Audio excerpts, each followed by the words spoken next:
मुख्यमंत्री मोहन यादव ने इंदौर में आयोजित होने वाली ब्रिक्स सम्मेलन के संबंध में मीडिया से चर्चा करते हुए कहा, इंदौर पीतमपुर इकोनॉमिक कॉरिडोर से प्रदेश की अर्थव्यवस्था को नई ऊर्जा मिलेगी। इंदौर के ग्राम नैनोद में उज्जैन इंदौर मेट्रोपॉलिटन क्षेत्र की महत्वपूर्ण परियोजना इंदौर पीतमपुर इकोनॉमिक कॉरिडोर के प्रथम चरण का भूमि पूजन किया।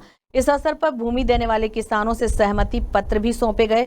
कॉरिडोर के निर्माण में किसानों की अहम भूमिका है। उन्हें 60% विकसित भूमि वापस दी जाएगी और भूमि अर्जन पर 4 गुना मुआवजा मिलेगा। सीएम ने कहा, 2360 करोड़ की इस परियोजना से लगभग 6 लाख नए रोजगार सृजित होंगे और 17 गांवों के किसानों का जीवन स्तर बेहतर होगा।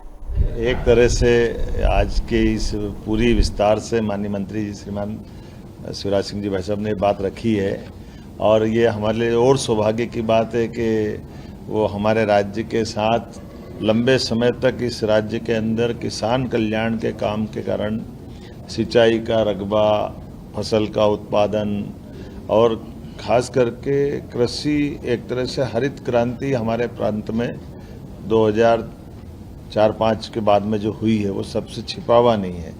ऐसे में और उन्नत किसानों के साथ किसान की आय बढ़े, उनके जीवन में विविध प्रकार की नई तकनीक और टेक्नोलॉजी का लाभ मिले और जब प्राकृतिक खेती और कई प्रकार से अब तो आगे जाकर के कृषि के साथ कृषि के अलावा भी आय बढ़ाने के साधन, तो जैसे ब्राज़ील से लेकर कई ऐसे देश भी आ रहे हैं जो दूध उत्पादन में भी बहुत उन्नत अवस्था में है।